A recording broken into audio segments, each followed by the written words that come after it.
Bismillahirrahmanirrahim. Assalamualaikum warahmatullahi wabarakatuh. Innal hamdalillah nahmaduhu wa nasta'inuhu wa nastaghfiruh wa na'udzu billahi min shururi anfusina wa sayyiati a'malina. May yahdihillahu fala mudhillalah wa may yudlil fala hadiyalah. Asyhadu an la ilaha illallah wahdahu la syarikalah wa asyhadu anna Muhammadan abduhu wa rasuluhu la nabiyya wa la rasula ba'dah, amma ba'd. Fa inna asdaqal hadithi kitabullah wa khairul huda huda Muhammad sallallahu alaihi wasallam wa syarrul umur muhdatsatuha wa kullu muhdatsatin bid'ah wa kullu bid'atin dhalalah wa kullu dhalalatin finnar. Ma'asyiral muslimin, a'azzani Allah wa iyyakum jami'an. Alhamdulillah, bersyukur kepada Allah, pada kesempatan pagi hari ini kita bisa melanjutkan pembahasan kita dalam membaca dan menelaah kitab Al-Imta' Syarah Matan Abi Suja' karangan Syekh Hisham Kamil Hamid Musa hafizahullahu ta'ala. Pada pertemuan sebelumnya saya mengatakan kita akan lanjut membahas tentang kitabuz zakah setelah selesai dalam membahas kitabuz shalah. Akan tetapi karena momennya saat ini menjelang Idul Adha, alangkah baiknya tentu kita mengetahui dan mengilmui bagaimana fikih kurban, ya, khususnya dalam madhab Syafi'i, ya, karena tidak beberapa hari lagi kita akan memasuki hari raya Idul Kurban. Sehingga penting untuk kita mengetahui bagaimana ilmu atau fikih kurban khususnya dalam madhab Syafi'i. Oleh karena itu saya berinisiatif untuk pertemuan episode kali ini kita akan membaca dan menelaah kitab ini di pembahasan kitab Al-Udhiyah, pembahasan Babul Udhiyah. Baik, langsung saja kita akan membaca kitab ini. Qala al-musannif rahimahullahu ta'ala wal udhiyatu sunnatun muakkadah wa yujzi'u fiha al-jad'u min ad-dha'ni wa thaniyu min al-ma'zi wa thaniyu min al-ibli wa thaniyu min al-baqar wa tujzi'u al-badanatu an sab'atin wal baqaratu an sab'atin wasyatu an wahidin wa arba'un la tujzi'u fi ad-dhahaya al-awra'ul bayyin awaruha wal arja'ul bayyinu arajuha wal maridatul bayyinu maraduha wal ajfa'ul lati dhahaba mukhuha min al-huzal wa yujzi'ul khisiyyu wal maksurul qarni wa la tujzi'ul maqtu'atul udhuni wad dhanabi.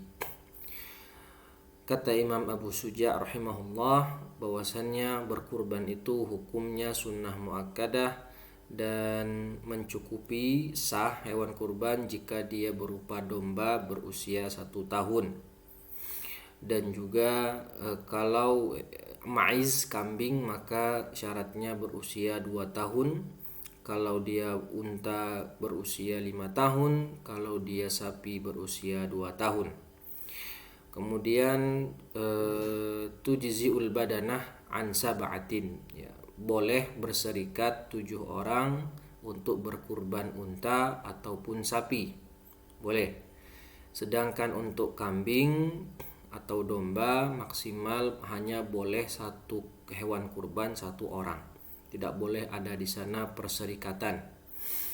Dan 4 jenis hewan kurban yang tidak sah untuk dikurbankan. Yang pertama, kalau dia aura al-bayyin awaruha, yaitu buta sebelah.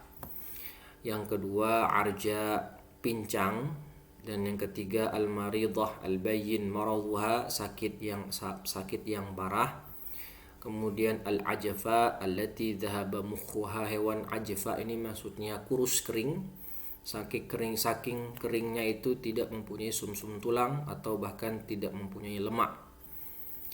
Kemudian ini yang enggak sah, tetapi sah beberapa contoh hewan kurban seperti al-khisiyul wal maksurul qarn, yang dikebiri, hewan kurban tapi sudah dikebiri itu sah dijadikan hewan kurban. Begitu juga hewan kurban yang tanduknya patah.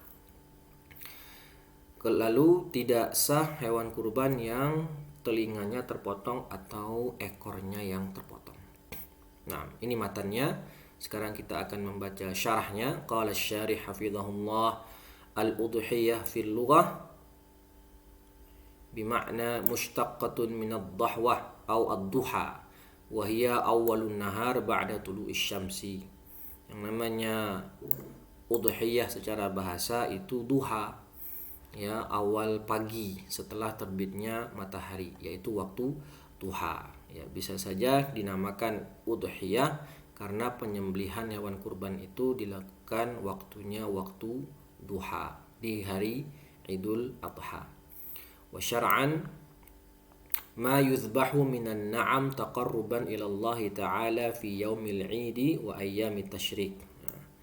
Apa yang disembelih dari na'am. Na'am itu bahimatul an'am, ya, hewan ternak, dengan tujuan taqarruban ilallah, mendekatkan diri kepada Allah. Artinya tujuannya ini adalah ibadah pada hari Id, yaitu Idul Adha tanggal 10 Dzulhijjah, dan di hari-hari tasyrik 11, 12 dan 13 Dzulhijjah.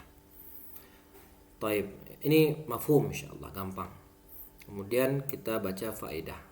Summiyat al-udhiyah bihadzal ism nisbatan li awwali zamani fi'liha. Nah, ini tadi sebagaimana yang disebutkan di pengertian bahasa. Kenapa dinamakan udhiyah Idul Adha atau udhiyah? Karena dinisbahkan kepada awal waktu penyembelihan. Ya, dinisbahkan kepada awal waktu penyembelihan. Nanti akan disebutkan di pembahasan tersendiri waktu berkurban itu kapan, dari kapan sampai kapan. Ya, tapi yang jelas awal mulanya ya dari waktu duha, bukan habis subuh di 10 Zulhijjah. Ya, tapi dilakukan setelah masuk waktu duha. Kemudian an-na'am hiya bahimatul an'am, hiya al-ibilu wal baqaru wal ghanamu wal ma'iz wa yuqasu 'alal baqar al-jamus. Ya, ini sebagaimana tadi yang disebutkan. An-na'am itu adalah bahimatul an'am seperti unta, sapi, kambing, ya, ma'iz juga kambing, ada lagi juga ad-dha'n, domba, dan dikiaskan dengan sapi al-jamus. Jamus itu kerbau. Ya. Jadi ini syarat hewan yang dijadikan hewan kurban adalah hewan ternak, bukan hewan yang lain. Faedah ayyamut tasyrik hiya tsani wa tsalits wa arba' wa rabi' ayyamil 'id al-hadi 'asyar wa tsani 'asyar wa tsalits 'asyar min syahri Dzulhijjah. Hari-hari tasyrik 3 hari setelah hari Id, 11, 12, 13 Dzulhijjah. Ya. Jadi waktu penyembelihan total ada 4 hari. Tanggal 10, 11, 12 dan 13 Dzulhijjah. Hukum udhiyah. Nah. Sunnah muakkadah wa takunu wajibatun bitta'yin ka an yu'ayyina syatan muayyanah wa yakhussuha bidzabhi wa bin nadri bi an yaltazima at-taqarrub ila Allah Ta'ala bidzabhil udhiyah. Hukum udhiyah sebagaimana dikatakan di matan itu sunnah muakkadah. Lebih tepatnya itu, lebih rincinya sunnah kifayah. Ya, apa itu sunnah kifayah? Ya, kalau kita sering mendengar fardu kifayah, maka ini ada juga namanya sunnah kifayah. Kalau fardu kifayah, ya, fi'lun matlubun ilal jami' fa idza fa'alahu wahid saqatal itsmu 'alal baqin. Itu kan fardu kifayah. Perbuatan ini diminta kepada kelompok, bukan individu, diminta kepada kelompok, ke semua orang. Jika dikerjakan satu orang, maka gugur dosa bagi yang lain. Itu kan fardu kifayah. Ya, seperti memandikan jenazah. Ya. seperti berjihad di zaman sekarang ya, di waktu tertentu. Nah, itu namanya fardu kifayah. Nah, ada namanya sunnah kifayah. Kalau sunnah kifayah itu idza fa'ala wahidun saqatat talab 'alal baqin, bukan saqatal itsm.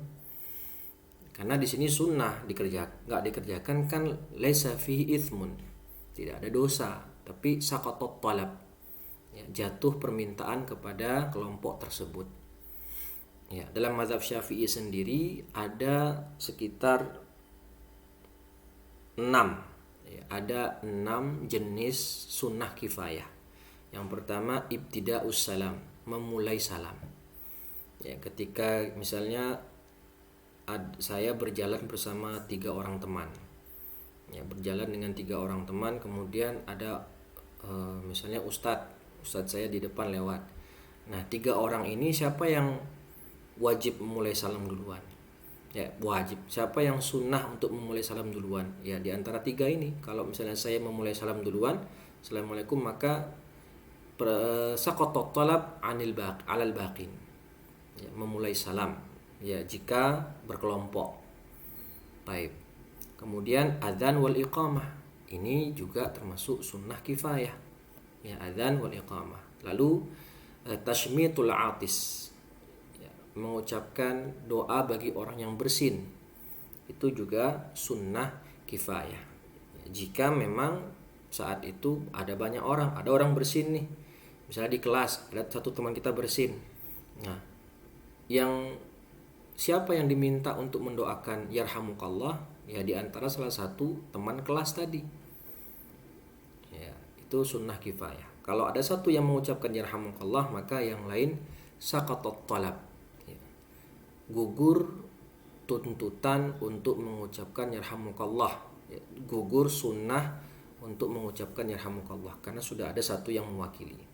Ya, berarti tadi ibtida'us salam, memulai salam, adzan, iqamah, tashmitul atis, kemudian membaca basmalah ketika makannya berjamaah. Ya, kita makan 5 orang dalam satu meja. Ya, sebelum makan 1 orang saja membaca bismillah, itu sudah mencukupi. Ya, mencukupi bagi yang lain. Kemudian yang terakhir ya udhiyah, berkurban. Artinya jika salah satu pihak keluarga itu berkurban, maka pihak keluarga yang lain tidak perlu lagi diminta atau gugur permintaan untuk melakukan kurban. Jadi seperti saya berkeluarga, 4 anggota keluarga, satu rumah, maka ketika saya berkurban maka gugur tolab atau gugur tuntutan berkurban dari 3 anggota keluarga yang lain. Nah, itu sunnah kifayah. Tapi kalau dia sendiri belum berkeluarga, ya misalnya dia sudah dewasa, laki-laki dewasa atau seorang muslim yang dewasa sendirian, ya maka berarti kurban bagi dia adalah sunnatu ain. Ya, sunnah ain itu ya diminta per individu, seperti sholat sunnah, puasa sunnah, dan yang lainnya. Oke. Dan bisa menjadi wajibah bita'yin. Hukum asal berkurban itu sunnah, tapi bisa menjadi fardu. Ya, fardu dengan dita'yin, seperti seseorang menta'yin, ya, 1 kambing yang khusus bagi dia untuk disembelih. Misalnya seseorang ini, si A ini pergi ke pasar lalu melihat ada kambing, bilang, hadhihi udhiyati. Dia nunjuk kambing itu, mungkin karena bagus kambingnya, banyak gemuk kambingnya. Kemudian si A ini bilang, hadhihi udhiyati, ini adalah sembelihanku. Nah, maka wajib bagi dia untuk menyembelih kambing ini. Ya, wajib bagi dia untuk menyembelih kambing ini. Karena itu termasuk nazar hukmi. Bisa juga dengan nazar yang hakiki, ya, seperti lillahi alayya an adbaha syatan misalnya. Kalau misalnya ini kalau saya kebetulan lagi sekarang ada tes CPNS, nah misalnya ada orang ngomong bernazar, Kalau saya keterima PNS tahun ini, maka saya akan bernazar akan berkurban tahun depan, kurban 1 ekor kambing. Nah, ini nazar hakiki, nazar yang selama ini kita kenal. Maka kalau dia sudah mengatakan demikian, bernazar, ya kalau dia keterima PNS, maka dia akan berkurban kambing tahun depan. Nah, misalnya begitu, maka saat itu hukum berkurban bagi dia adalah wajib. Dalil kurban itu ada dari Quran, ada dari sunnah, baik sunnah qauliyah, sunnah fi'liyah, dan sunnah taqririyah. Dalam Quran jelas fasalli li rabbika wanhar, ya, ini surat yang cukup masyhur Al-Kautsar. Kemudian dari hadis Nabi Anas bin Malik radhiyallahu taala anhu qala dhahan nabiyyu bikabshaini amlahaini aqranaini ذبحهما بيده وسمى وكبر ووضع رجله على صفاحهما جنوبهما والمراد جانب العنق رواه البخاري ومسلم. Nabi Muhammad, ya kata Anas bin Malik, itu pernah berkurban 2 ekor kambing yang bertanduk putih.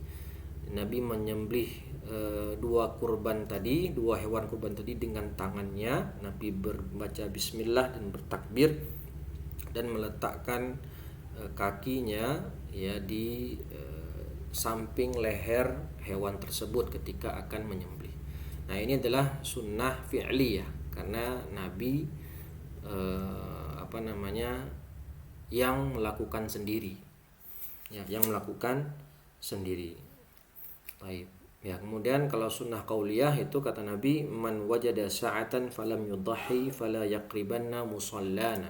Ya. Barang siapa yang mempunyai keluasan harta lalu tidak menyembelih kurban, maka janganlah mendekati musola kami atau tempat sholat kami. Ala kulli hal, yang namanya dalil berkaitan dengan berkurban itu sudah disepakati oleh seluruh kaum muslimin. Ada dalam Quran, ya tidak hanya ayat ini, ya, ada ayat yang lain. Kemudian ada hadis, baik itu sunnah fi'liyah, Nabi sendiri yang berkurban sebagaimana hadis Anas ini. Ada sunnah qauliyah, Nabi yang mengucapkan, menganjurkan untuk berkurban. Dan ada sunnah takririyah, Nabi mentakrir sahabat yang berkurban. Jayid. Kemudian jelas ini menjadi ijma' ulama akan sunnahnya berkurban. Taib, hikmah masyru'iyatul udhiyah. Nah, kita lanjut ke pembahasan apa sih hikmah dari berkurban. Cukup banyak karena ini adalah syariat Allah yang mulia, maka pasti di sana menyimpan hikmah yang agung, baik yang kita ketahui maupun tidak. Nah, Syekh di sini mengutarakan, mencantumkan beberapa hikmah dalam berkurban. Yang pertama, al-udhiyah ibadatun nataqarrabu biha ilallah. Yang namanya kurban itu adalah ibadah yang mana dengannya kita bertaqarrub kepada Allah. Syukran lil mun'im ala ni'matihi, ya, mensyukuri nikmat Allah. Ya, itu maksudnya, mensyukuri nikmat Allah. Yang ketiga, at-tausi'atu 'alal ahli wal asdiqa wal fuqara. Ya, saling berbagi ya kepada keluarga, teman-teman dan orang miskin. Ya, ini waktunya berbagi daging kurban.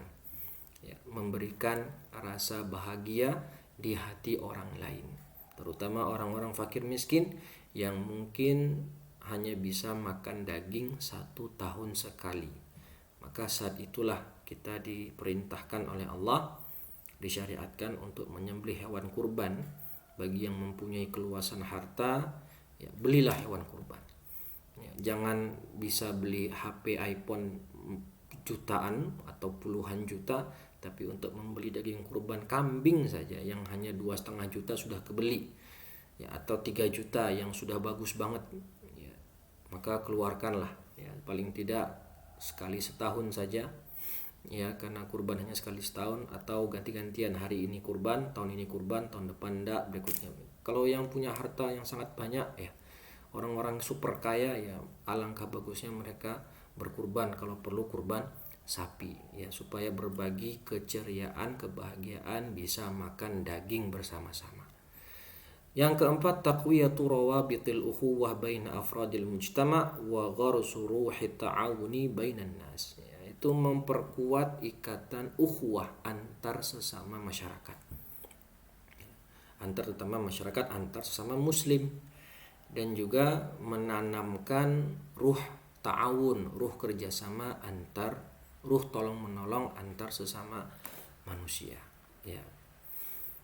Ghufranuz dzunub wal fauzi bil ajril azim. Ya, diampuni dosa-dosanya. Ya. Dengan berkurban, seorang yang mudhahi, orang yang berkurban tadi akan diampuni dosa-dosanya sebanyak darah yang mengalir atau sebanyak bulu hewan kurban tersebut, kalau saya tidak salah. Ya.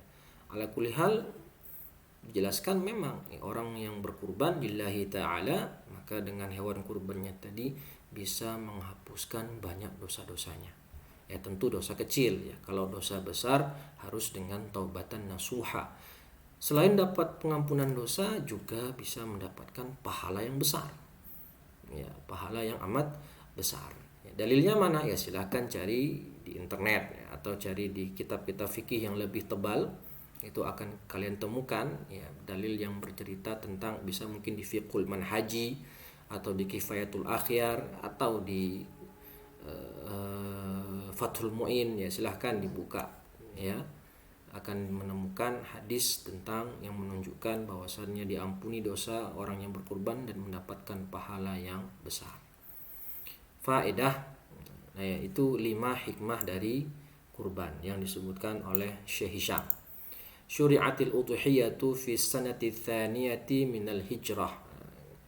Syariat berkurban dalam Islam itu baru disyariatkan pada tahun kedua Hijriyah.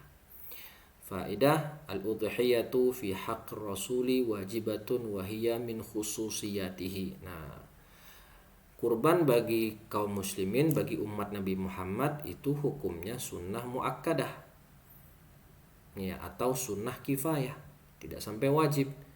Ya, memang ada yang mewajibkan ya, di antara ulama ada yang mewajibkan ya, tapi yang jumhur, yang lebih rajih wallahu taala wa a'lam, bahwasanya kurban itu hukumnya adalah sunnah muakkadah bagi umat Muhammad, sedangkan bagi Nabi kita sendiri sallallahu alaihi wasallam adalah wajib, dan itu bagian dari kekhususan Nabi sallallahu alaihi wasallam yang tidak bisa diberikan juga kekhususan itu kepada umatnya. Jadi itu hanya khusus bagi Nabi, wajib berkurban sebagaimana Nabi itu wajib untuk melaksanakan sholat tahajud. Ya. Sinnul hayawan al-mudhahi bihi. Nah, umur hewan yang dikurbankan. Lam yanqul 'anin Nabi sallallahu alaihi wasallam wa an ashabihi at-tadhiyatu bi ghairil an'am. Wa ishtaratu fil udhiyati minal ibli alla yaqilla sinnuha an 5 sanawatin wa dakhalat fis sadisah. Ya, ini kalau ibil. Ya, ibil onta. Ya, tidak ada dinukilkan dari Nabi maupun dari sahabat mereka berkurban selain dengan bahimatul an'am, selain dengan hewan ternak, ya, binatang ternak, berdasarkan hadis, ayat, dan juga ijma.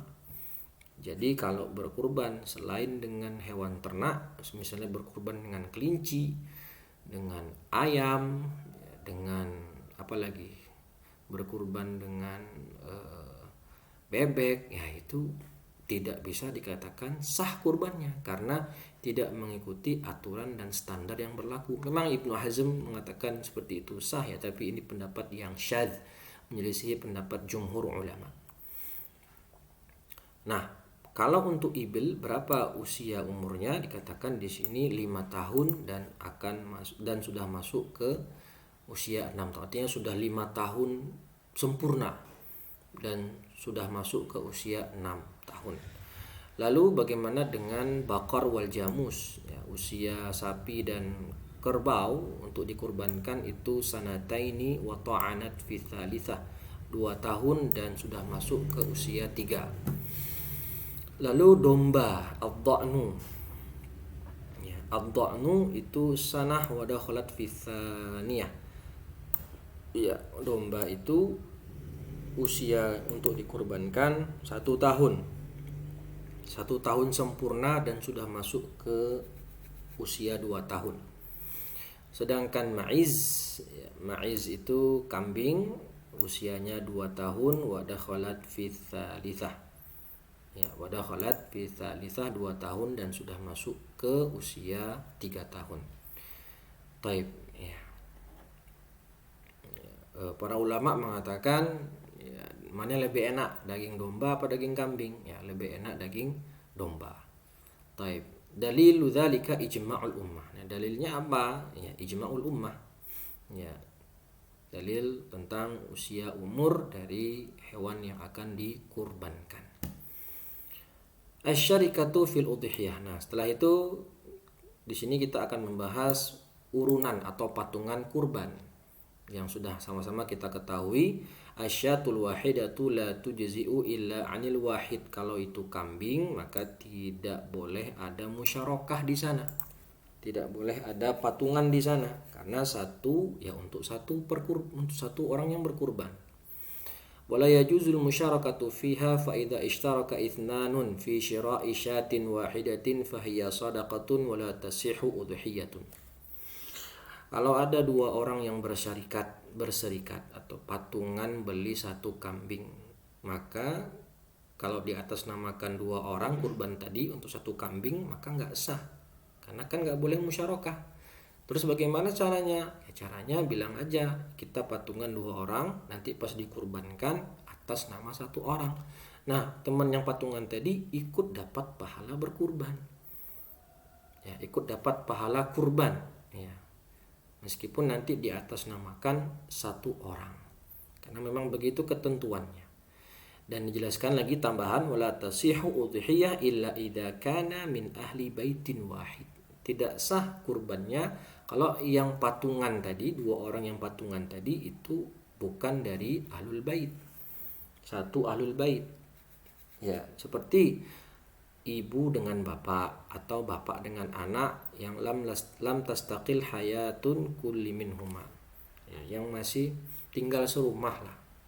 Ya, misalnya kayak saya 4 orang. Saya, istri dan 2 anak. Nah, saya sama istri patungan beli kambing. Kita mau nyari kambing yang 3 juta biar gemuk. Maka saya 1,5 juta, istri 1,5 juta.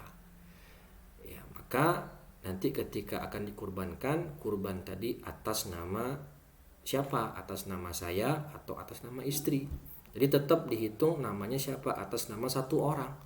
Meskipun kambing tadi dibeli dengan cara patungan, tapi ketika dikurbankan di atas namakan 1 orang saja. Dan untuk pahala tentu orang yang patungan juga mendapatkan pahala kurban tersebut. Nah, jadi sehingga kurbannya terhitung sah. Oke. Li hadithi Abi Ayyub kana ar-rajulu fi ahdi Nabi yudahi bisyatin anhu wa an ahli baitihi fayakuluna wa yut'imun. Al-musyarakah fil baqarah wal ibil. Nah, kalau yang patungan, yang sah patungan tentu patungan unta atau patungan sapi, ya maksimal 7. Tajuzul musyarakatu fil baqari wal jamusi wal ibli bi syartin an la yazida adadul musyrikina an sab'atin min ma'a tasawi ashum. Kalau untuk kambing, untuk sapi dan unta atau kerbau itu boleh patungan 7. Syaratnya ma'a tasawi al ashum, bagian masing-masing sama. Artinya kalau mau beli sapi yang harga 30 juta, ya maka dibagi 7 30 juta dengan masing-masing sama. Misalnya masing-masing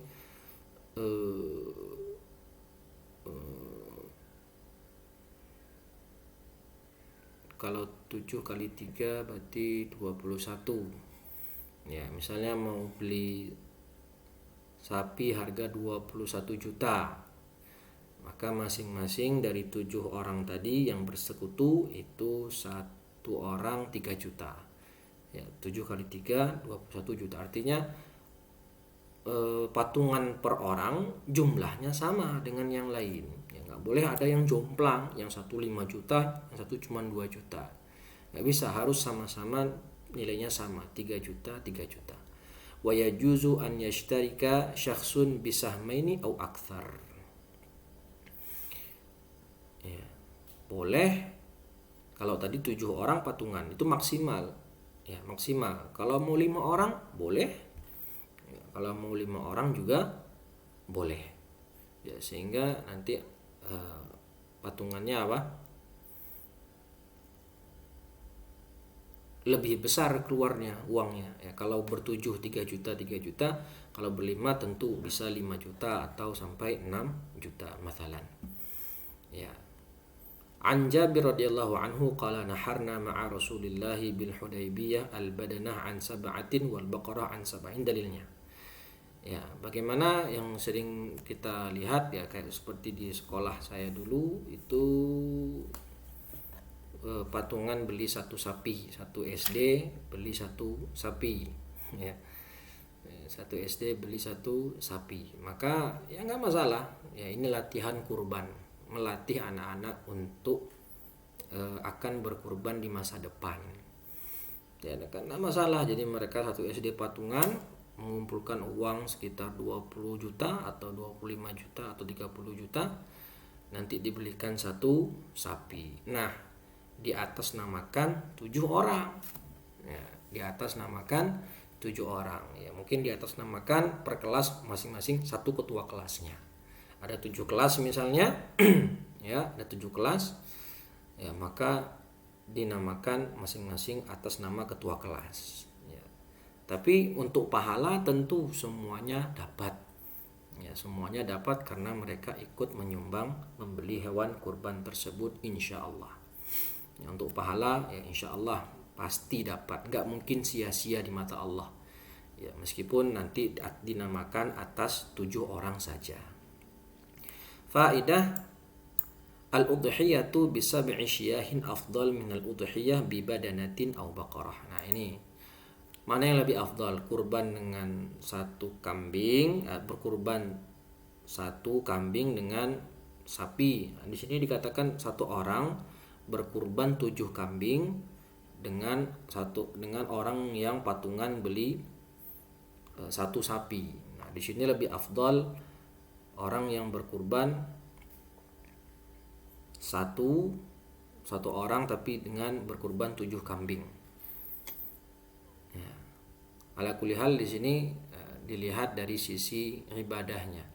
Karena kalau dia sendiri tidak pakai musyarakah, tidak pakai patungan, maka tentu nilai ibadah iraqatud dam, mengalirkan darah itu hanya untuk dia, tidak dibagi-bagi ya. Sedangkan kalau 7 orang patungan beli satu sapi atau satu onta ya, itu ketika mengalirkan darah sapi tadi tentu pahalanya dibagi 7. Ini dari sisi ibadah.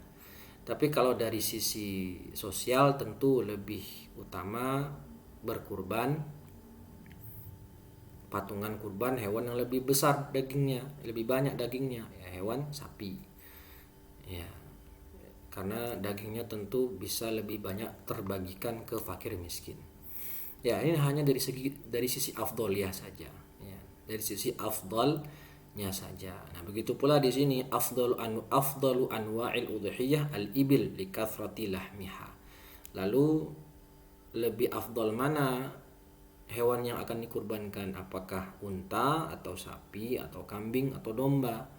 Lebih afdal tentu unta karena dagingnya lebih banyak secara umum ya, li kathrati lahmiha. Setelah itu baru kurban sapi, baru kurban domba, baru kurban kambing ya. Ini dari sisi banyak dagingnya. Tapi kalau kita mau kurban sapi tapi sapinya sapi super seperti sapi pejabat, sapi Pak Presiden itu yang beratnya sampai 1 ton ya, tentu lebih afdal. Ini kan tadi katanya li kathrati lahmiha ya. Kalau ternyata kita hanya menemukan unta yang dagingnya hanya sampai 1 ton, tapi ada sapi super dagingnya 1 ton ya, tentu kita lebih afdal milih yang sapi 1 ton. Taib. Ya, ini dari sisi afdaliyah saja. Kemudian far'un ma la yujzi'u fil udhiyah, yang apa yang tidak sah hewan yang dijadikan kurban. Ya, itu punya aib-aib. Ya, di sini kita perlu tahu dhabitnya dalam mazhab Syafi'i terkait aib pada hewan kurban, yaitu kullu aibin yunqisul lahma, ya, au yunqisu syai'al ma'kul fa innahu mani'un minal ijza. Ya, saya ulangi, kullu aibin yunqisul lahma au yunqisu syai'a al ma'kul fa innahu mani'un minal ijza. Kalau aibnya itu berpengaruh dengan kualitas daging atau berpengaruh dengan kurangnya daging, membuat dagingnya berkurang, maka itu adalah aib yang membuat tidak sah hewan tadi dijadikan hewan kurban. Tapi kalau aibnya tadi tidak ada pengaruhnya ke daging, maka sah-sah saja. Ya, kita lihat di sini. Wa tajuzul udhiyatu bi kulli ma'ibatin bi'aibin yunqisul lahma. Nah, ini kan dhabitnya. Bi'aibin yunqisul lahma au ghairahu mimma yu'kal. Pokoknya aibnya itu kalau berpengaruh ke daging maka tidak sah. Contoh aura, buta sebelah, li'annahu qad yudhibu 'adwan mustataban min ra'sihi.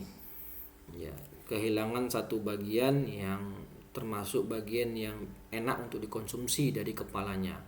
Itu aura, itu buta sebelah, baik masih ada bola mata ataupun tidak ada bola matanya, sudah tidak ada bola matanya.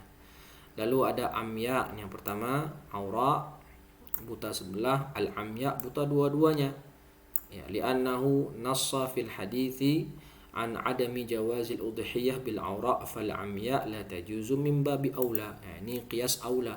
Kalau yang buta sebelah aja tidak sah dijadikan kurban, apalagi yang buta dua-duanya. Yait. Kemudian arja, yaitu hewan yang pincang. In ishtadda arajuha bihaitsu tasbiquha al-masyiyatu ila at-ta'am. Bagaimana bentuk pincang yang dimaksud? Kalau ketika kita menggembalakan hewan tadi, dia selalu tertinggal dari rekan-rekannya. Ketika menuju padang gembala, dia tertinggal karena memang kakinya pincang. Ya, selalu ketinggalan dari rekan-rekannya.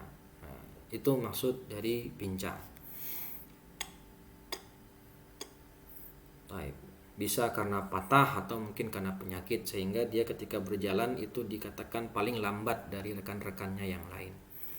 Ajfa, yaitu kurus kering, ya, allati dhahaba mukhuha min shiddati huzaliha dha'fiha, ya, yang sampai tidak mempunyai sumsum tulang atau tidak mempunyai lemak sama sekali, dagingnya sedikit, ya, kurus, maka tidak boleh dijadikan hewan kurban. Lalu al-maridah, ada 1, 2, 3, 4, ya, sudah 4. Yang kelima al-maridah, sakit yang sakitnya parah, al-maradul bayyin. Ammal yasir, ya, ammal maradul yasir fala yadur. Kalau sakitnya sedikit, ya, cuman batuk-batuk dikit, ya, enggak masalah. Rawal Barra bin Azib radhiyallahu anhu anna Nabiy sallallahu alaihi wasallam qala arba'un la tujzi'ul awra'ul bayyin awaruha wal maridatul bayyin maraduha wal arja'ul bayyin dhal'uha wal kasirul lati la tunqi. Hadis riwayat Ahmad. Al-bayyin dhal'uha syadidatul araj min ad-dhal'i awil araj, yaitu sangat pincang. Ya, maksudnya al-bayyin dhal'uha itu syadidatul araj, yang pincangnya parah. Al-kasir al-maksurah, yang patah. Ya. Wallati la tunqi, yang tidak mempunyai lemak, ya, atau kurus. Minal huzal la mukhalaha wala syaham, tidak ada sumsum tulang dan tidak ada lemak. Ya, ini 5. 1, 2, 3, 4, 5. Ada 5 aib yang disebutkan oleh Syekh di sini. Ya. Kemudian contoh yang lain, aibnya adalah kalau dia faqdul asnan, ompong. Kalau ompong semua, ya, itu dikatakan tidak sah dijadikan hewan kurban. Kenapa? Karena dengan dia ompong itu akan merusak kualitas daging. Jadi kalau dia makan, dia tidak bisa mencerna, mengunyah makanan dengan baik, sehingga hal itu berdampak dengan buruknya kualitas daging hewan tersebut. Tapi kalau hanya copot 1 atau 2 gigi, ya itu masih dimaafkan dan tetap sah dijadikan hewan kurban. Nah, kemudian yang tidak dijelaskan di syarah di sini, di sini tadi wa yujziul khisiyyu wal maksuru al qarn. Kalau hewannya ini dikebiri, sah nggak jadi hewan kurban? Sah. Kenapa? Alasannya li'anna naqsuhuma sababun li ziyadatil lahmi wa taybihi. Kata ulama ya, dalam Kifayatul Akhyar saya baca, justru kalau dikebiri itu akan menambah bagus kualitas daging. Ya, menambah daging dan menambah bagus kualitas daging si hewan tadi kalau dikebiri. Ya, kemudian kalau hewan yang patah tanduknya, baik satu tanduk atau dua-duanya, ini tetap sah dijadikan hewan kurban. Kenapa? Karena cacatnya tadi, tanduknya hilang tadi, tidak punya tanduk, itu tidak berpengaruh kepada daging. Dan tadi kaidahnya adalah apa? Kullu aibin yunqisul lahma au yunqisu asy-syai' al-ma'kul. Kalau tidak berkaitan dengan hal itu, maka tetap sah dijadikan hewan kurban. Lalu juga yang telinganya terpotong, baik telinganya terpotong atau dia lahir tanpa telinga, ini nggak sah. Begitu juga kalau yang ekornya terpotong, tidak sah dijadikan kurban. Tapi kalau bagaimana dia lahir dalam keadaan memang tidak punya ekor, makhluqatun bila danab, lahir tidak punya ekor, maka sah. Nah, bedanya apa? Kalau lahir tanpa telinga nggak sah, tapi kalau lahir tanpa ekor sah. Nah, dikatakan kata Taqiyuddin Al-Hisni di kitab Kifayatul Akhyar, karena yang namanya telinga itu adun lazim. Kebanyakan hewan pasti lahir dengan telinga. Tapi bisa ya banyak juga hewan yang lahir tanpa ekor. Nah, itu alasan ya dibedakan antara makhluqatun bila udhun dengan makhluqatun bila danab. Kalau makhluqatun bila udhun sah karena mengurangi bagian yang akan dimakan. Sedangkan makhluqatun bila danab tetap sah karena banyak juga hewan yang lahir tanpa ekor. Oke, selanjutnya kita masuk ke pembahasan yaitu waktu al-udhiyah. Qala al-musannif rahimahullah wa waqtu adh-dhabhi min waqti salatil 'id ila ghurubi syamsi min akhiri ayyamit tasyrik wa yustahabbu 'inda adh-dhabhi khamsatu asya' at-tasmiyatu was-salatu 'ala nabi wal istiqbalul qiblah wat takbiru wad du'a'u bil qabul. Lalu di sini kita membahas waktu menyembelih. Waktu menyembelih kapan? Dari waktu sholat Id sampai terbenamnya matahari di hari terakhir hari tasyrik atau hari ke-13 Dzulhijjah. Lalu sunnah-sunnah dalam berkurban ada 5: membaca bismillah, bersolawat atas nabi, dan menghadap kiblat, bertakbir, dan berdoa. Nah, waktul udhiyah. Waktul udhiyah yabda waktul udhiyati ba'da tulu'i syamsi min yaumin nahri awwal ayyamil 'id. Dimulai sejak terbitnya matahari, ba'da tulu'i syamsi, bukan ba'da tulu'il fajri, bukan subuh tapi setelah terbitnya matahari. Bahkan ada ulama yang mengatakan, kalau tidak salah itu Abu Ishaq Asy-Syirazi menambahkan setelah terbitnya matahari dan plus setelah meninggi setinggi tombak. Artinya dihitung sekitar dari terbitnya matahari kira-kira 15 sampai 20 menit. Di hari pertama kurban, di hari pertama atau di hari raya Idul Adha, tanggal 10 Dzulhijjah, dan wa ba'dal intiha min salatin raka'ataini khafifatain, dan setelah sholat dengan 2 rakaat dan khutbah yang singkat. Jadi intinya masuk waktu sholat itu idza tala'atis syamsu yauman nahri wa madha qadra rak'ataini wa khutbataini khafifatain. Perhitungan waktu kurban, mulainya waktu kurban sudah dibolehkan berkurban adalah ketika matahari telah terbit dan ditambahkan kira-kira waktu bisa dipakai untuk sholat 2 rakaat dan khutbah 2 khutbah yang ringkas atau yang ringan. Jadi kalau misalnya matahari terbit jam 6 misal, Maka kira-kira waktu untuk khutbah, waktu untuk sholat id dan khutbah yang ringkas atau yang ringan itu berapa lama? Anggaplah kita kira-kirakan sekitar 20 sampai 25 menit. Maka dari situ bisa kita katakan jam 6 lebih 25 menit itu sudah dibolehkan untuk berkurban. Ya, meskipun orang tadi tidak berangkat ke masjid. Maka ketika dia sudah mengira-ngira demikian, maka sudah dibolehkan bagi dia untuk berkurban. Tentu yang afdol adalah ketika kita sudah melihat orang-orang sudah selesai, sudah balik dari lapangan, setelah selesai sholat Id, maka tentu lebih afdol, itu sudah lebih yakin. Baik. Jadi kalau berkurban subuh-subuh di hari Id jam 5 pagi habis subuh, matahari belum terbit, nah ini nggak sah, kurbannya tidak sah, hanya dihitung sedekah. Wa man lam yusallil Id yantadhiru hatta yafruwa awwala masjidin minas salati wal khutbah. Bagi siapa yang tidak ikut salat Id, kalau dia ingin berkurban, ya maka dia nunggu orang sampai selesai sholat, ya, dan berkhutbah. Dari Barra bin Azib anna Rasulullah SAW qala awwalu ma nabda bihi fi yaumina hadha an nusalliya thumma narji' fananhar faman fa'ala dzalika faqad asaba sunnatana. Ya.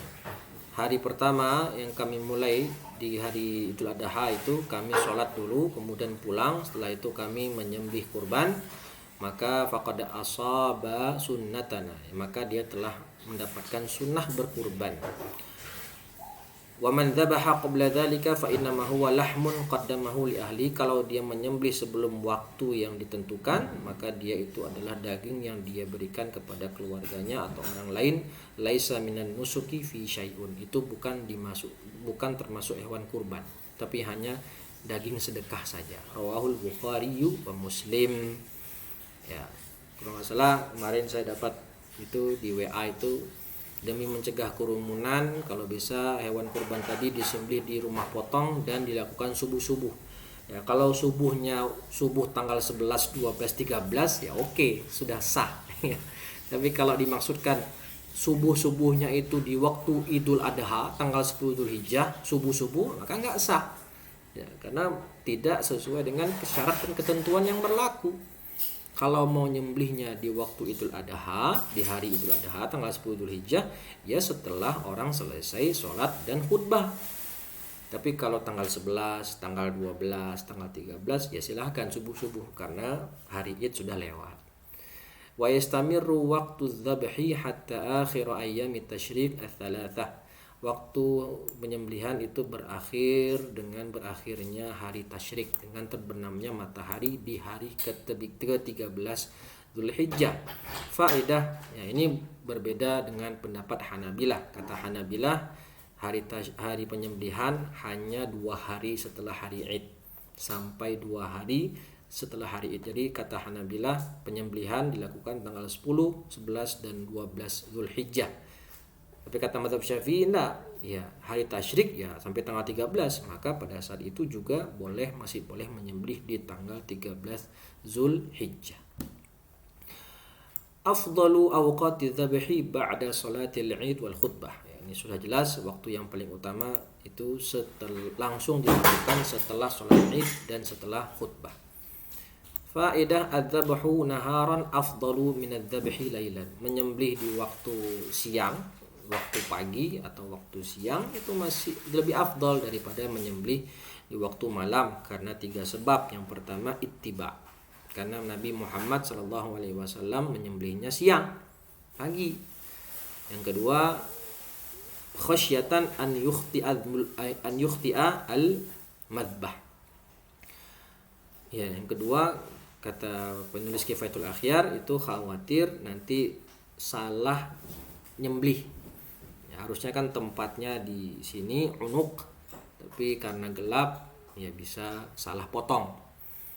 Yang ketiga ya khawatir nanti malah justru melukai dirinya sendiri karena waktu gelap. Tapi kalau kita katakan sekarang kan lampu udah ada, ya lampu sudah ada, kemudian bisa direkam untuk sebagai syiar, maka ya kita katakan kita menyembelihnya siang karena mengikuti Nabi Sallallahu Alaihi Wasallam, dan itu mengikut ittiba. Baik. Masalah idza fata waqtul udhiyah fala udhiyata li fawati waqtihal muhaddad. Ya, amma idza kanat al udhiyatu manzuratun wa fata waqtu dzabhi lazimahu dzabhuha wa takunu qadaan. Kalau kurbannya itu kurban mutatawwa'u biha, kurban sunnah, maka kalau sudah lewat dari tanggal 13 Zulhijjah, ya maka sudah tidak ada lagi kesempatan untuk berkurban, habis masanya, lewat waktunya, expired.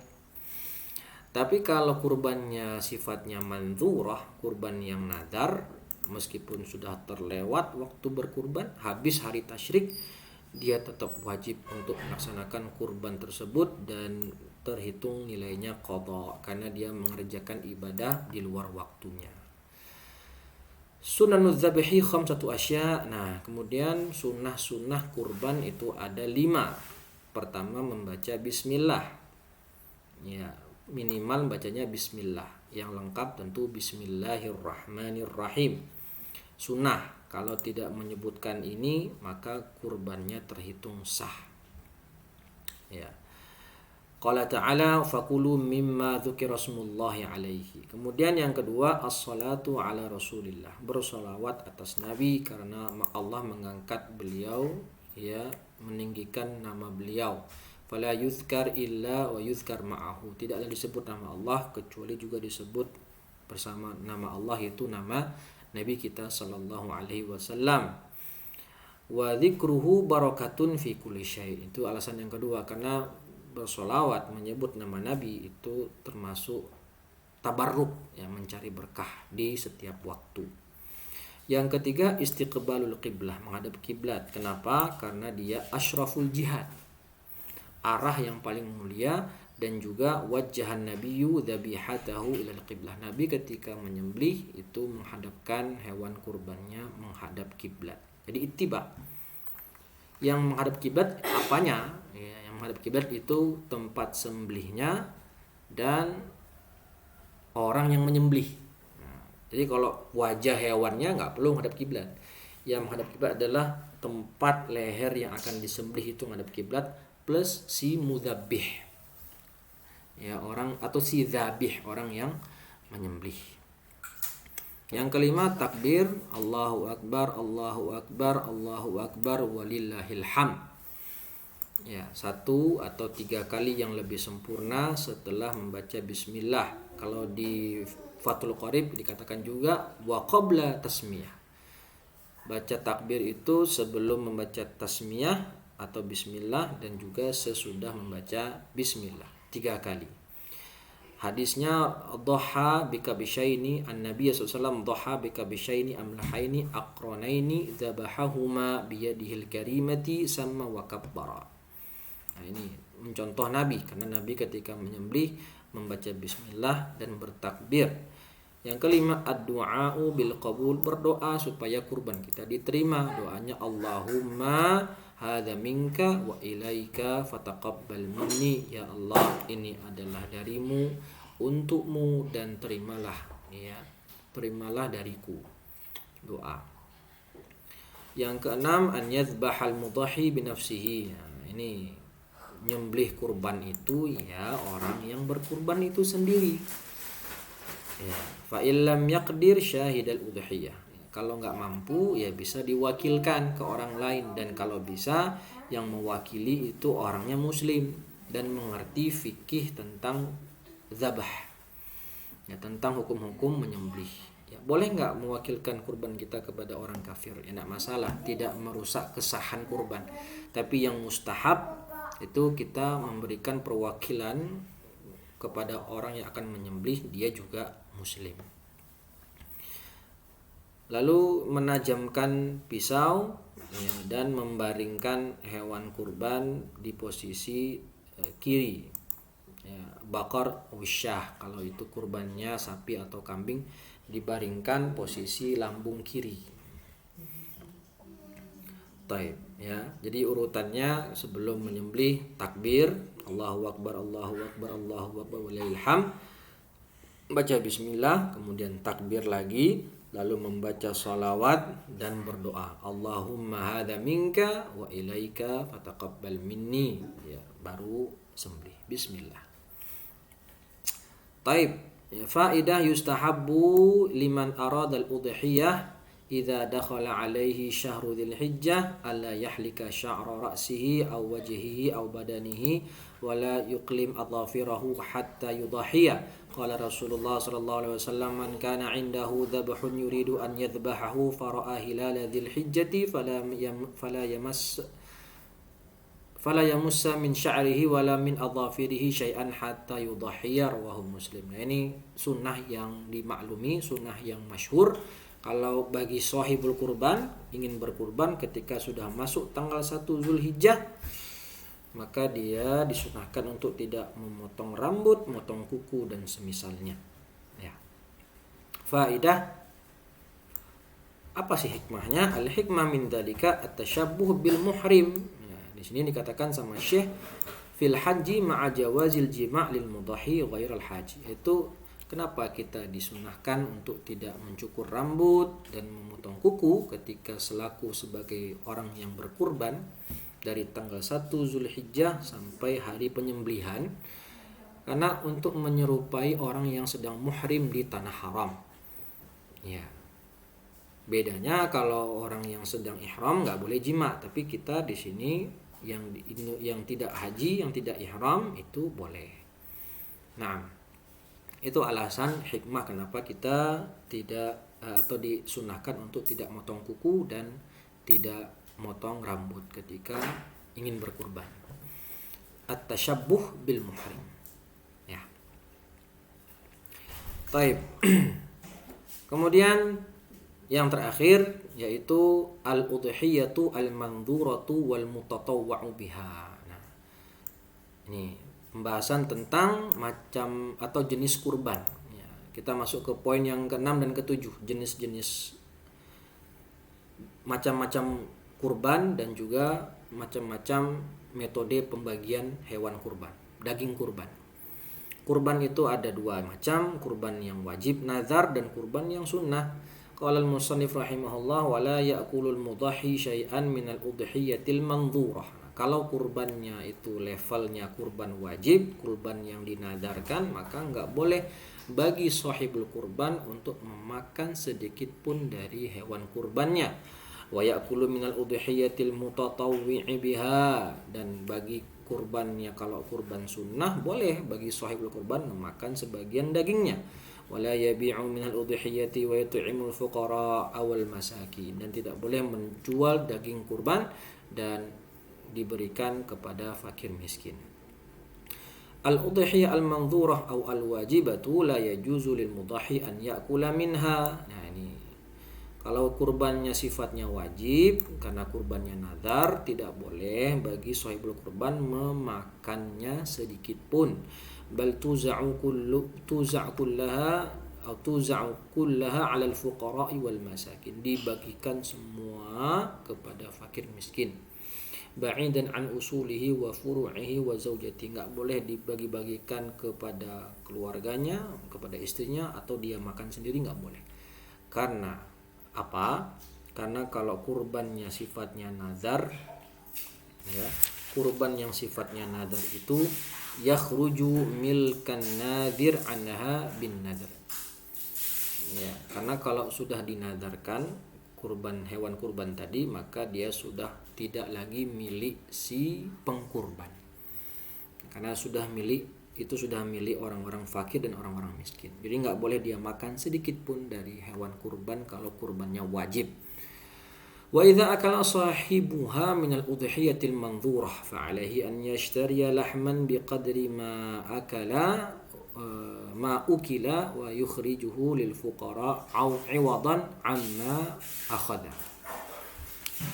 Lalu kalau dia makan, ternyata sahibul kurban ini dah tahu itu kurbannya wajib, kurban nadar, malah dia ambil sekilo misalnya buat makan, maka dia wajib mengganti. Dia beli daging lain dan sekilo juga dia berikan ke fakir miskin. Itu kata Syekh di sini. Tapi yang rajih menurut penulis Kifayatul Akhyar, dan itu yang dinaskan sendiri oleh Imam Syafi'i, ya annahu yaghrimu qimatahu. Nggak perlu dia beli daging, tapi dia ganti daging yang dia makan itu, misalnya sekilo daging yang dia makan diganti pakai uang. Bukan diganti dengan daging juga, tapi boleh diganti dengan uang. Nah, itu kalau kata penulis Kifayatul Akhyar Taqiyuddin Hisni rahimahullahu taala. Tapi kalau kata Syekh Hisham, ya dia gantinya dengan daging juga. Baik, artinya ya al-amru wasi'. Al-amru wasi'. Yajuzu lil mudahhi an ya'kula min al-udhiyatil mutatawwa'i biha ma syaa wa la yansa nasibal fuqara. Nah, ya. Kalau kurbannya sifatnya sunnah mutatawwa', ya, mutatawwa'i biha, maka boleh bagi si pemilik kurban makan sebagian dan jangan lupa bagian orang fakir miskin. Karena kan tadi hikmah berkurban itu apa tadi? Tausi'ah, ya, tausi'ah li ahlil bait wal asdiqa wal fuqara. Berbagi hewan kurban ke orang lain. Ya, jadi jangan sampai lupa. Ya, boleh kita makan tapi jangan sampai lupa bagian untuk fakir miskin. Wa mahma akhadha wa tasaddaqa bil baqi sahhatil udhiyatu wa husibal kullu udhiyah. Kalau dia ambil semua dan disisakan sebagian, ya tetap sah dikatakan hewan kurban, tetap sah. Karena itu qadrul wajib, miqdarul wajib itu meskipun hanya sekilo yang diberikan ke fakir miskin, sisanya dimakan sama sahibul kurban, itu tetap sah. Karena itu miqdar wajibnya. Harus ada yang diberikan kepada fakir miskin. Faedah, yajuzu li sahibil udhiyati an yudakhira min lahmiha liman syaa. Boleh bagi pemilik kurban, sahibul kurban, untuk menyimpan hewan kurban tadi, ya, nyimpan, disimpan di kulkas, ya, selama beberapa hari, ya, an yudakhira min lahmiha liman syaa. Dia nyimpan, misalnya nunggu orang, disimpan beberapa hari supaya enggak busuk dagingnya, tetap segar, maka dia simpan di kulkas. Wa kadzalika lahu an yudakhira lil fuqara al-ghaibina walau ba'dal 'id. Boleh juga dia menyimpan hewan kurban tadi, dia kulkasin, dia masukkan ke freezer, ya, untuk dia berikan kepada fakir miskin yang saat itu sedang tidak ada di tempat. Ya, misalnya dia ingin membagikan fakir miskin yang ada dekat rumahnya, ternyata pas hari Idul Kurban daging udah dipotong, dia nggak ada, mungkin sedang pulang kampung, pulang baru akan balik 3 hari kemudian misalnya, maka si sahibul kurban dia simpan di kulkas, dia simpan di freezer, nanti ketika datang itu fakir miskin tadi yang dari kampungnya baru dia berikan. Walau ba'dal 'id, meskipun sudah lewat waktu hari Id, tidak masalah. Al-muhim jangan lupa bagian orang untuk fakir miskin. Faedah, tu'ta luhumul udhiyah lil fuqara ghairu matbukhatin li'anna dhalika huwal anfa' lahum wa hatta la nalzamhum bi akliha sari'an.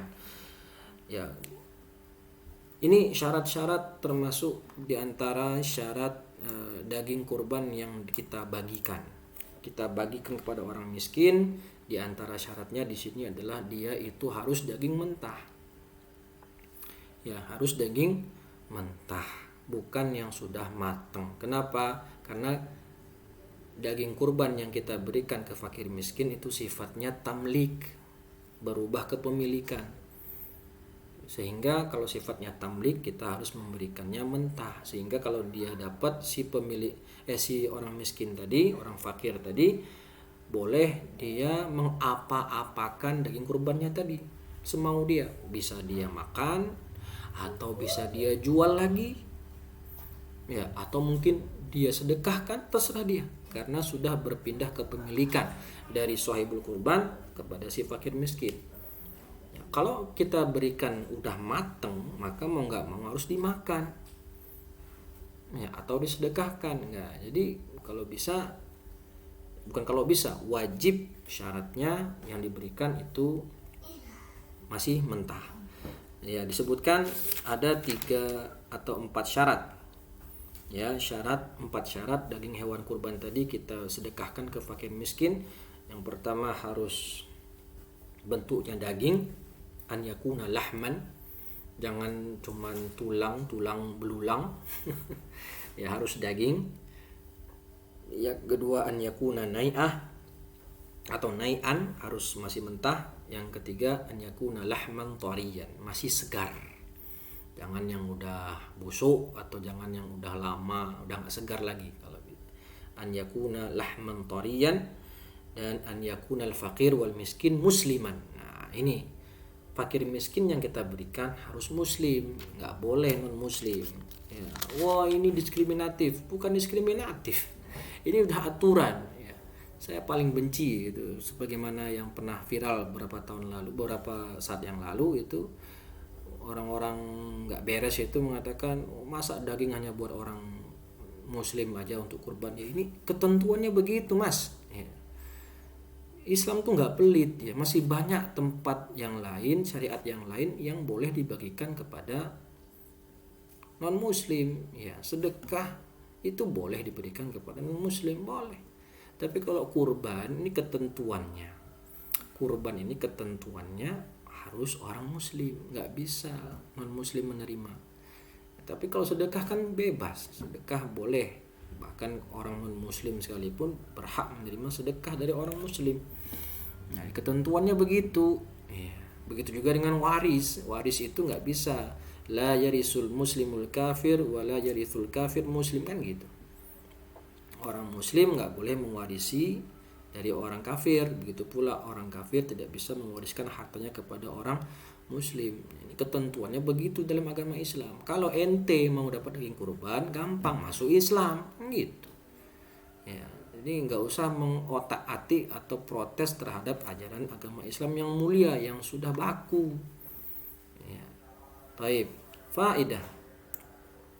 Yustahabu idza arada al-mudahhi taqsim al-udhiyati an takuna thuluthan lahu wa li ahli baitihi wa thuluthan lil aqaribi wal ahbab wal jiran wa thuluthan lis sadaqah. Nah, ini pembagiannya sepertiga. Sepertiga dimakan sama si sahibul kurban, sepertiga diberikan hadiah kepada orang kaya, dan sepertiga disedekahkan kepada fakir miskin. Dan ini pendapat yang mu'tamad dalam madhab. Saya katakan di sini ada 4 metode cara pembagian kurban dalam mazhab Syafi'i. Yang pertama itu sepertiga. Yang kedua sepertiga dimakan, 2/3 disedekahkan. Semua untuk fakir miskin, 2/3-nya, sepertiga dimakan. Yang ketiga dimakan luqmah au luqmataini au thalathan, dimakan 1 potong, 2 potong atau 3 potong daging saja sedikit, sisanya disedekahin ke fakir miskin. Dan yang keempat ini miqdarul wajib, dimakan sebagian besar dan disisakan hanya sebagian kecil daging untuk fakir miskin. Ini 4 cara. Dan yang mu'tamad dalam madhab yang pertama sepertiga. Tetapi yang afdal tentunya yang nomor 3, dimakan sedikit oleh sahibul kurban, sisanya disedekahkan. La yajuzu bai'ul udhiyah aw bai'ul udhiyati aw lahmil udhiyah. Tidak boleh memperjualbelikan daging kurban. Qala ta'ala fakulu minha wa at'imul iba'isal faqir. Ya, hadza binisbati lil mudahhi. Ini tidak boleh, larangan jual hewan kurban ini bagi yang berkurban. Sedangkan al-faqir fa idza qabada al-lahma falahu an ya'kulahu aw yantafi'a bihi kama yasha' bil bai'i wa ghairihi. Tapi kalau orang fakir ketika dia sudah menerima daging tadi, maka boleh dia memanfaatkannya dengan cara apapun yang dia mau. Boleh dijual, boleh dia konsumsi sendiri, boleh dia sedekahkan. Ala rohatik lah istilahnya. Terserah ente gitu. Tapi kalau diberikan kepada orang kaya atau sifatnya itu hibah, ya nggak boleh. Hanya ada 2 pemanfaatan. Kalau daging hewan kurban tadi, anggaplah kita pakai cara yang mu'tamad, sepertiga. Sepertiga untuk dimakan, sepertiga untuk dihadiahkan kepada orang kaya. Nah, orang kaya ini hanya boleh 2 pemanfaatan, dimakan atau disedekahkan. Nggak boleh dijual belikan, nggak boleh. Tapi kalau orang fakir miskin boleh, apa saja boleh. Jildul udhiyah mithluha fala yajuzu lil mudahhi bai'ihi au bai'uhu. Ya, kulit kurban tadi itu statusnya sama dengan daging kurban, tidak boleh diperjualbelikan. Terus bagaimana? Ya kasih aja juga ke orang fakir miskin tadi, kasih, nanti orang fakir miskin itu nanti mau diapain sama dia terserah ya. Atau cara yang kedua, kulit tadi dimanfaatkan sendiri oleh si sohibul kurban. Dia bikin apa kek dari kulit tadi, dia bikin sepatu kek, apa bikin tas kek, apa dibikin sajadah, terserah dia ya. Yang nggak boleh diperjualbelikan, nggak boleh, atau dijadikan upah, nggak boleh. Nah sebagaimana yang berikutnya nih, masalah ujratul jazar la takhruju minal lahmi la tukhriju minal lahmi bal yu'ta malan wa in kana faqiran akhadha min nasibil fuqara awil hadiyah wa la ya'khudhu lahman minal ujrah. Nah, ini masyhur juga, maklum.